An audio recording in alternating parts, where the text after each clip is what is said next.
Leaving Saldang, the trek immediately feels different. Saldang had been a center, activity, people, movement, but once you walk beyond it, Upper Dolpo opens again into wide, quiet valleys. The trail toward Rapa doesn't overwhelm you with dramatic peaks. Instead, it teaches you slowly. This is high-altitude desert, part of the trans-Himalayan environment, where the beauty is subtle, wide horizons, pale hillsides, and a sky so clear it almost feels closer than the ground. At nearly 4,000 meters, even a gentle trail reminds you where you are.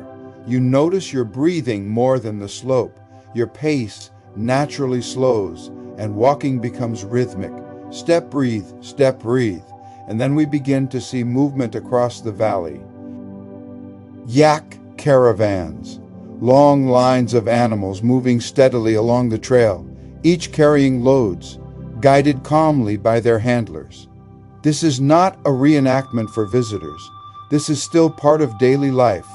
For centuries, Dolpo depended on trade routes linking the Tibetan plateau and the lower valleys of Nepal. Salt, wool, grain, and other essentials moved across these mountains on the backs of animals like these. Watching a caravan pass is like watching history continue in the present. The pace is unhurried, almost meditative. No engines, no noise, just bells, hooves on stone, and wind. It becomes very clear that these trails were not created for trekkers. Trekkers are the newcomers.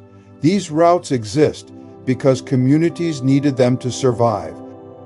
As we continue, more signs of life appear. Fields of barley carefully cultivated wherever the land allows it. Farming here is precise. The growing season is short, the nights cold, and every harvest matters. And then come the children. In many places, tourists are everywhere, and people ignore cameras. Here it's the opposite. Children would see us and immediately become curious, smiling, laughing, sometimes shy at first, then suddenly bold. Often they wanted me to take their picture.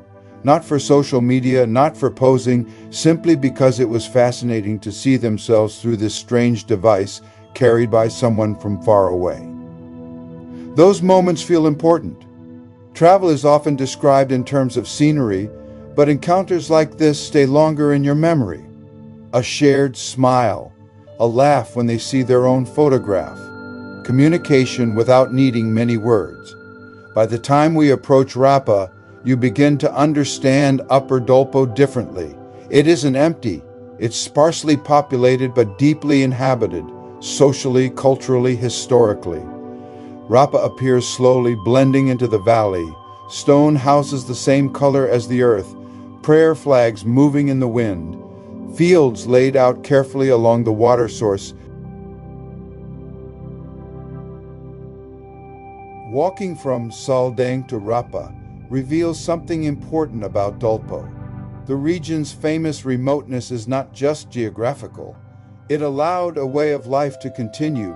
Trade caravans, pastoralism, farming, and community relationships, long after similar systems disappeared elsewhere. By the time we reach Rapa, the trek feels different than when we started days earlier. We are no longer just passing through mountains.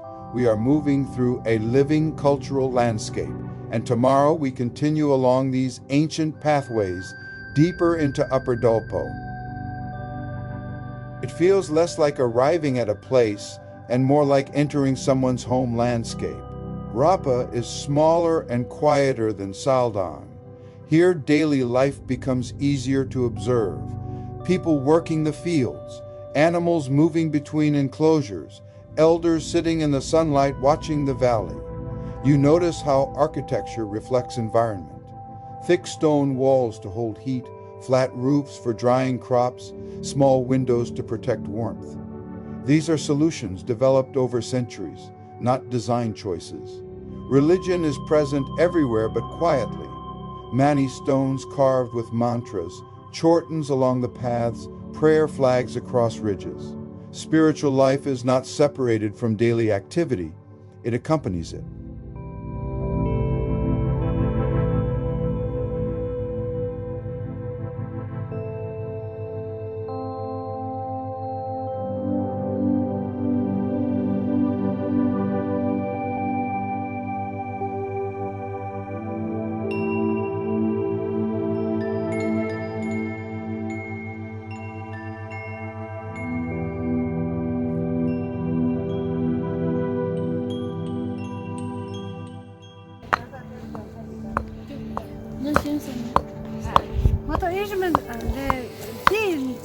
저 말렙 중에 어떤 말렙 지금 봐봐. 다 하는 밥라 이거. 쇼라도. इसको जाने दो सगा.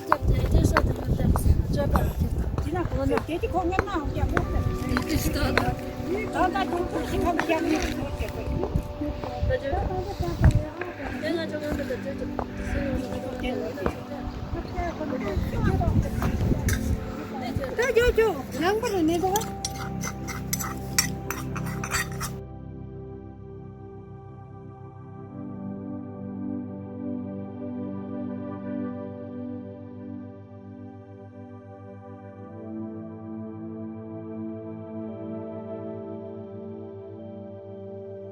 If you would like to know more about my experience over the past 5 decades, learning and using more than 30 languages around the globe, with adventures in 101 countries so far, then please visit my website, polyglotdreams.com. There you will find my memoir, A Life in 30 Languages, translated in various languages and integrated with audio and dual readers to offer a great way to improve your target languages.